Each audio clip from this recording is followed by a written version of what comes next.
আসসালামু আলাইকুম ওয়া রাহমাতুল্লাহি ওয়া বারাকাতুহু।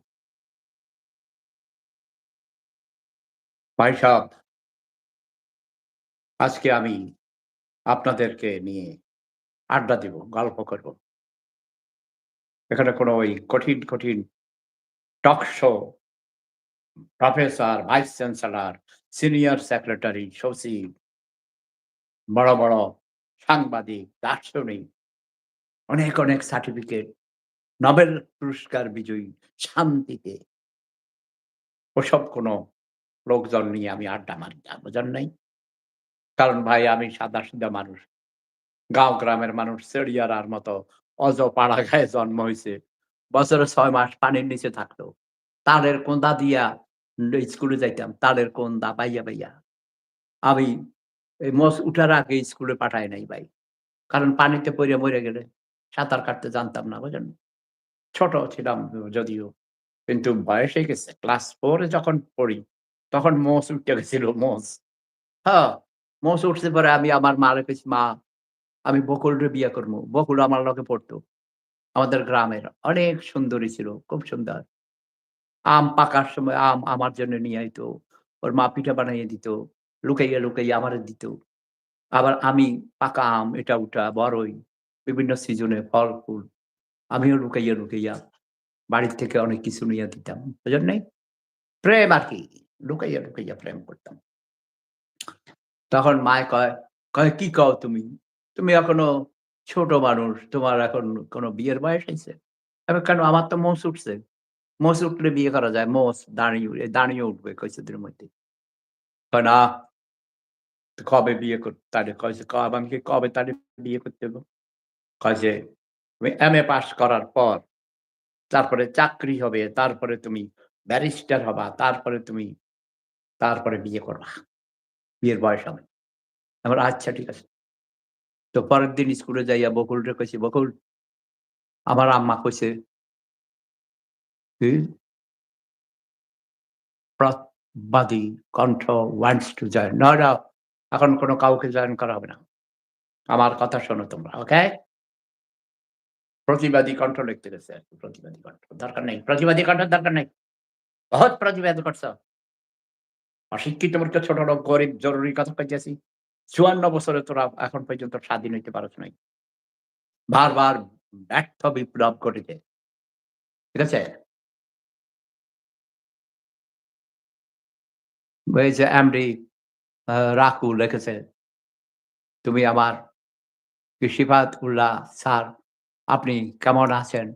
আমি ওর বাড়ি চাঁদপুর। আমাকে খুব ভালো লাগে। আপনাকে খুব ভালো লাগে।" চাঁদপুর দেখে নাকি? আচ্ছা যাক।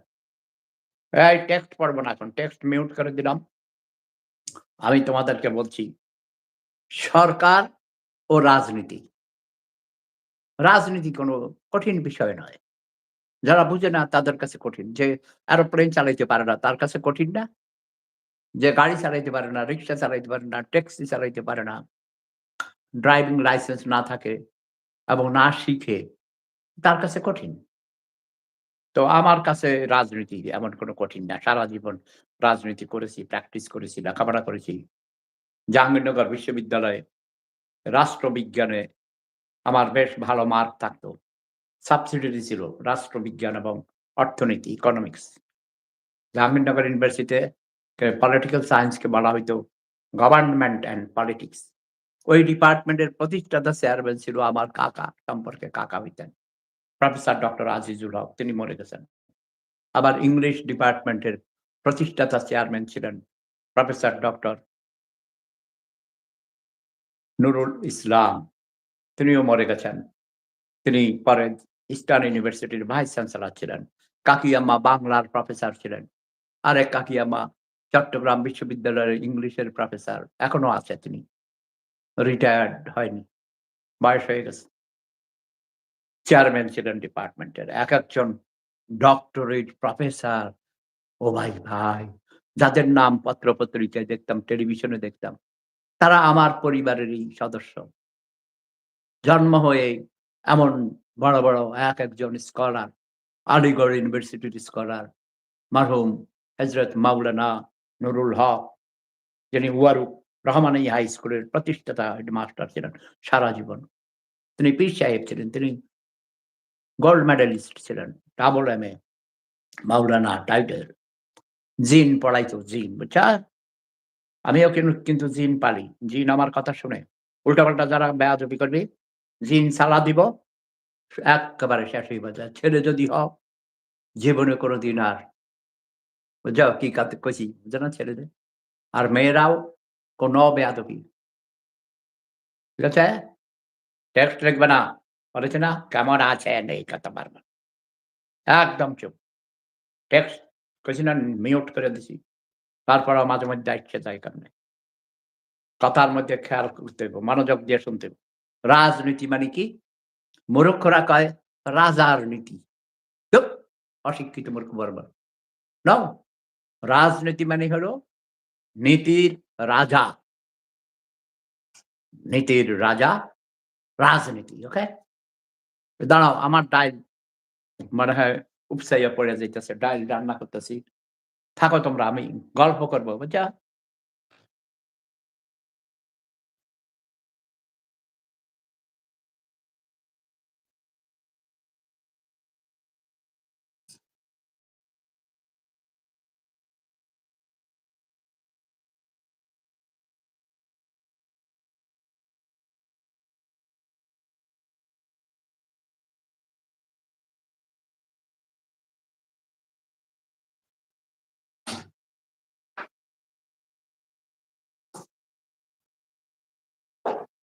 ইয়া এনেছি।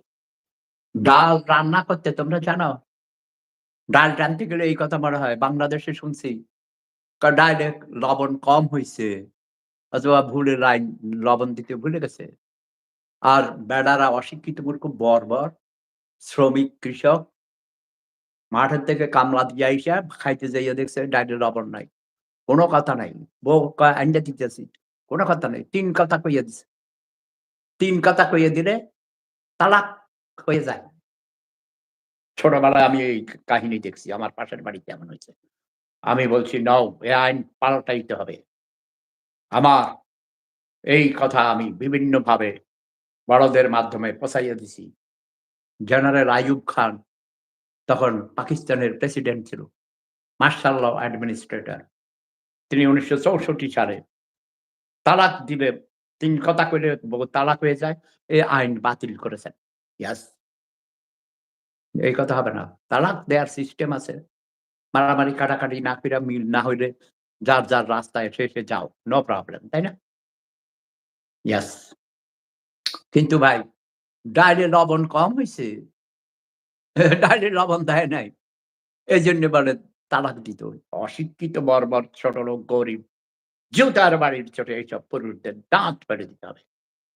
আর ইদানিং আমার অত্যন্ত প্রিয় মুক্তিযুদ্ধের অন্যতম সংগঠক বীর মুক্তিযোদ্ধা। একসাথে যুদ্ধ করেছি, একসাথে আমরা দেশ স্বাধীন হওয়ার পর দেশকে স্বনির্ভর করার জন্যে অনেক কাজ করছি। তার মধ্যে সাভারে গণস্বাস্থ্য কেন্দ্র প্রতিষ্ঠার সাথেও আমি জড়িত ছিলাম। মরহুম ডাক্তার জাফরুল্লাহ চৌধুরী ভাই, যিনি ২০২১ সালের ১লা জানুয়ারি ভোরবেলায় গিয়ে আমার মায়ের নামে কলেজ, আমার গ্রামের বাড়িতে আমার নিজের জায়গার উপরে Hasmatunnessa Hasu science and technology college এবং স্বপ্নিল কিন্ডারগার্টেন বানাইছি। জাফরুল্লাহ চৌধুরী ভাই গিয়ে উদ্বোধন করেছেন। তার স্ত্রীকে প্রফেসর ইউনুস সাহেব নারী সংস্কার কমিটির আহ্বায়ক বানাইছেন, প্রধান। আহ্বায়ক না, এটাকে বলা হয় সংস্কার কমিটির প্রধান চেয়ারম্যান বানাইছেন। সেই উম শিরিন ভাবি, শিরিন হক অত্যন্ত মেধাবী একটা, তার বাবাও অনেক বড় ইঞ্জিনিয়ার ছিলেন। লেখাপড়া করেছেন প্রচুর। সেই শিরিন ভাবি সহ আরো অনেক জ্ঞানী গুণী, অভিজ্ঞতা সম্পন্ন নারী অধিকার নিয়ে যারা কাজ করেছেন। এই শিরিন ভাবি নারী পক্ষের চেয়ারম্যান ছিলেন। এখনো নারী পক্ষের সাথে কাজ করেন। জাফরুল্লাহ চৌধুরী ভাই মরে গেছেন। এখন তিনি গণস্বাস্থ্য কেন্দ্রের দায়িত্বে আছেন। তো অনেক কাজের মধ্যেও তিনি অত্যন্ত সুন্দর নারীদের অধিকারের জন্যে অনেক সুন্দর পরামর্শ দিয়েছেন। আমি সেগুলো দেখেছি। আমি মনে করি নারীদের অধিকার পুরুষের চেয়ে বেশি অগ্রাধিকার দিতে হবে নারীদের। নারীদের সম্মান করতে হবে। নারীরা মায়ের জাত। এই নারী না হলে ভাই আমার মায়ের গর্ভে আমার জন্ম হয়েছে। আমার বাপ, দাদা-দাদি বা মা-বাবা, নানা-নানি বা যাদের তাদের আনন্দের ফসল, মিলনের ফসল আমরা সন্তান, তাই না? তো বাপ তো ধরেন এটা ১ মিনিটের ব্যাপার। আনন্দ ফুর্তি করে চলে গেল। মা গর্ভবতী হলেন, বোনেরা গর্ভবতী হলেন। কিন্তু পরে তো এই যে ১০ মাস ১০ দিন বলা হইতো আগের দিনে। যদিও এখন ইদানিং কম সময়ে ৯ মাসের মধ্যে বাচ্চা হয়ে যায়। তো যাই হোক, গ্রামের মানুষ তখন হিসাব রাখত না, বুঝেন না? মনে করছে ৯ মাস, ১০ মাস ১০ দিন লাগে। যাই হোক ১০ মাস হোক, ৯ মাস হোক, ১০ মাস হোক, কোন ব্যাপার না। এই যে সন্তানকে গর্ভধারণ করার পরে কত কষ্ট। খাইতে পারে না, বমি আসে, কত কিছু দেখেছি। অনেক অসুস্থ। এই অবস্থায়ও ভাই কাম করত মহিলারা। মানে এই কৃষকের ঘরে কত কঠিন কাজ। আবার ডাইলের মধ্যে লবণ দেয় নাই। আইসা ৩ কথা কইয়া তালাক দিয়ে দিত। বাপের বাড়িতে পাঠাই দিত। এগুলো অমানসিকতা। নারীদের অধিকার থাকতে হবে। এটা হলো সবচাইতে বড় রাজনীতি। আমি খুব খুশি বাংলাদেশে এখন নারী শিক্ষার হার বেশি। নারীরা শিক্ষিত না হলে কোনদিন রাষ্ট্র, সমাজ, একটা পরিপাটি হয় না, সুন্দর হয় না, উন্নতি হয় না। নারী এবং পুরুষ ২ জনে চাকরি করলে ইনকাম বেশি হয় না? হ্যাঁ? Yes, correct. তো কাজ করতে হবে। নারীদের শিক্ষিত করতে হবে, তাদের কর্মসংস্থান সৃষ্টি করতে হবে। নারীকে নারীর অধিকার দিতে হবে, মর্যাদা দিতে হবে এবং নারীরা ২৪ ঘন্টা কাজ করে ভাই। ঘরের মধ্যে দেখবেন কত কাজ।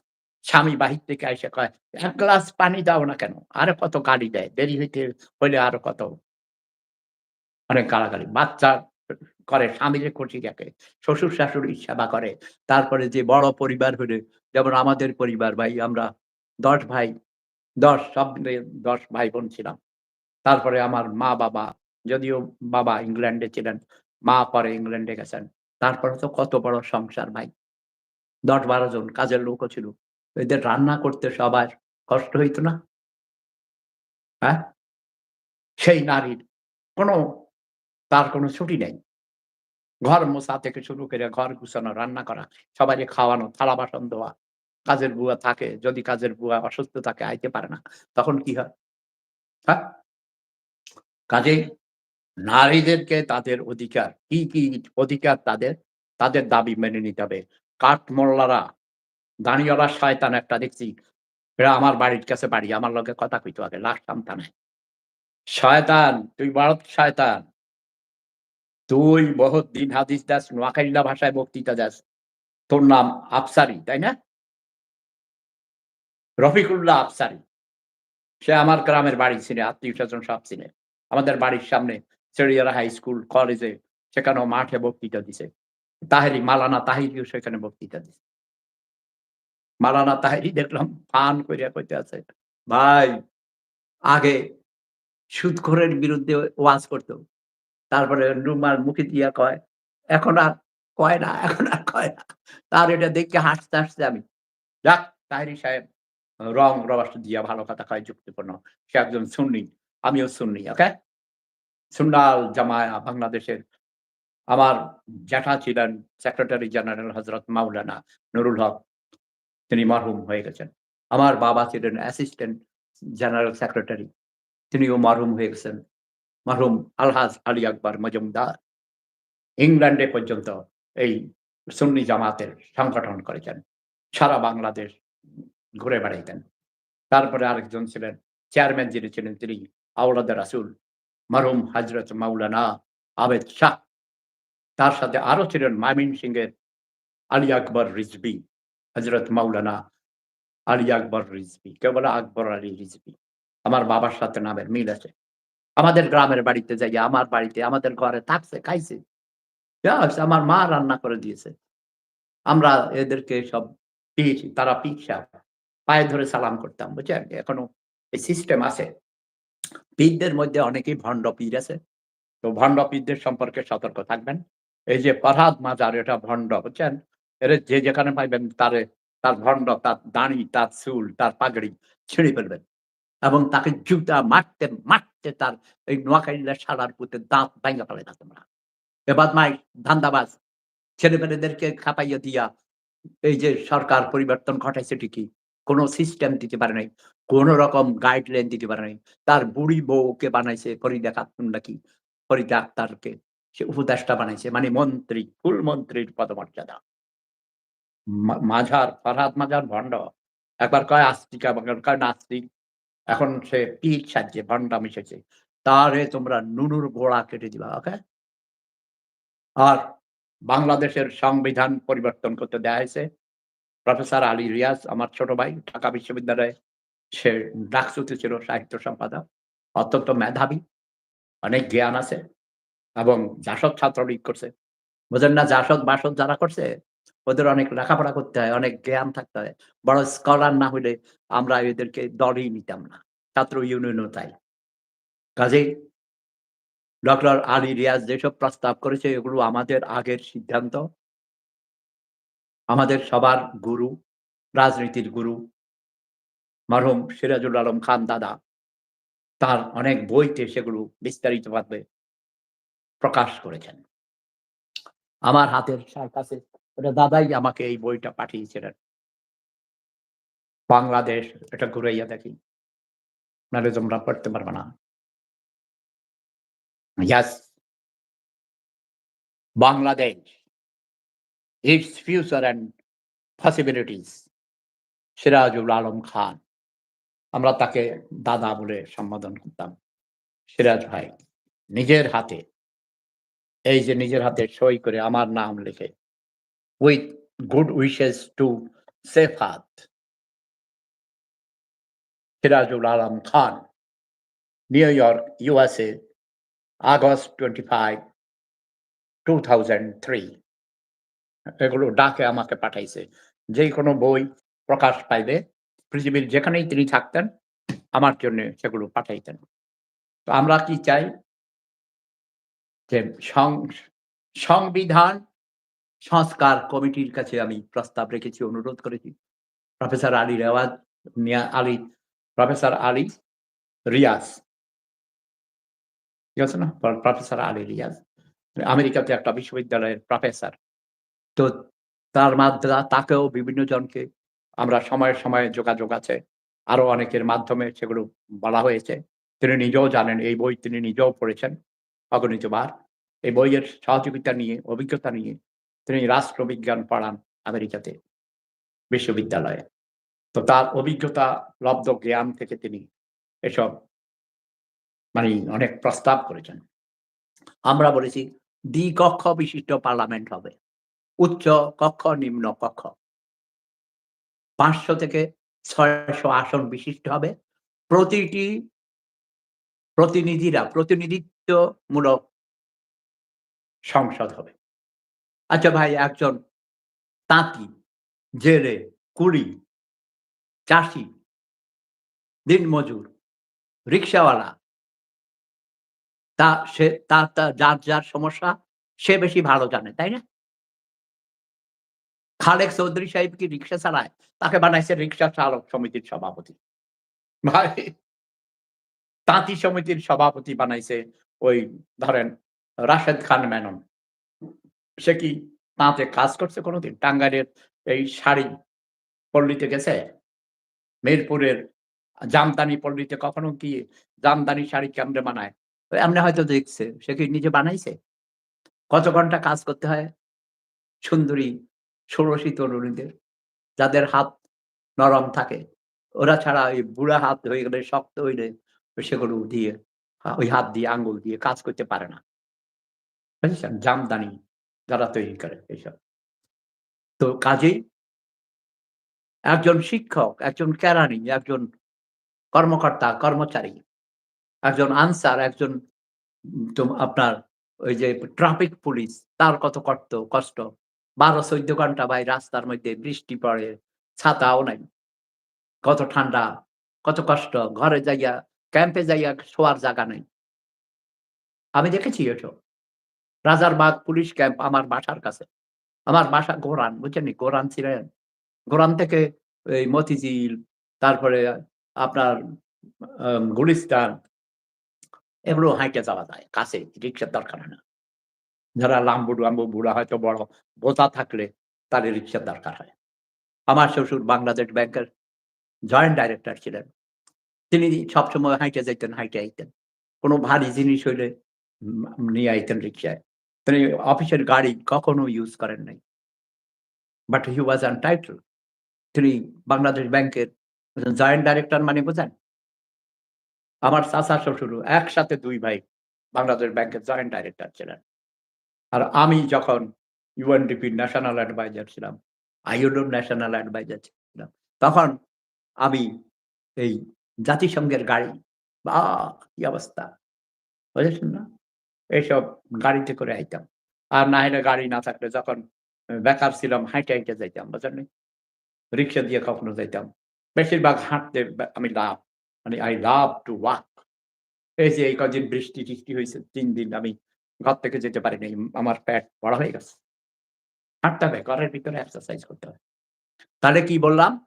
দ্বিকক্ষ বিশিষ্ট পার্লামেন্ট হবে। আইন বিভাগকে শাসন বিভাগ থেকে আলাদা করতে হবে। বিচার বিভাগ সম্পূর্ণ স্বাধীন থাকবে। ঠিক আছে?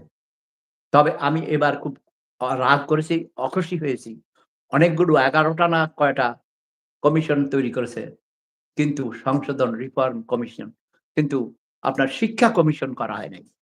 এজন্য প্রফেসর ডক্টর মোহাম্মদ ইউনূসকে ধিক্কার জানাই। এইসব অথর্বরা মানুষকে শিক্ষিত করলে তার ছুরি ধরে ফেলবে, বোঝেন নাই?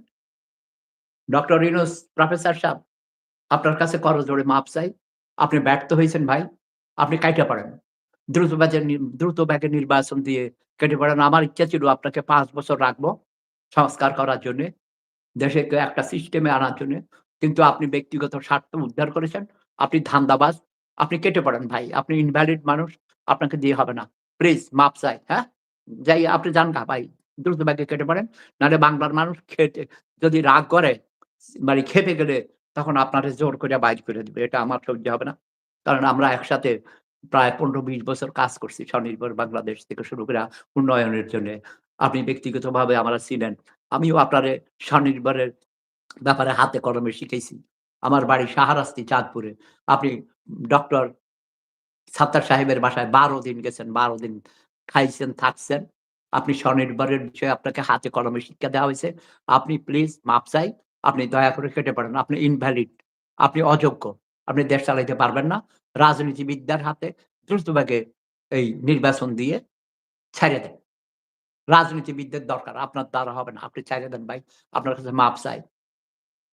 সবাই ভালো থাকুন, সুস্থ থাকুন। জয় বাংলা, জয় বঙ্গবন্ধু, জয় জনতা, জয় মানবতা। প্রেম ধর্ম, সেরা ধর্ম, লাভ ইজ পাওয়ার। আজকেও আমাকে কমপক্ষে ১০০ জনের উপর টেলিফোন করছে। বলছে, "ভাই, এই হাসিনার আমলেই ভালো ছিলাম। ডক্টর ইউনূস শেষ করে দিছে। দেশ বিক্রি করে ফেলেছে ভাই আমেরিকার কাছে। এরে আপনারা তাড়াতাড়ি ভাগান।" আমি অনুরোধ করে বলছি, "ডক্টর ইউনূস সাহেব, আপনি কেটে পড়েন ভাই, মাপ চাই। আপনি চলে যান। আপনি ব্যর্থ।" Love is power. প্রেম ধর্ম, সেরা ধর্ম। জয় জনতা, জয় মানবতা।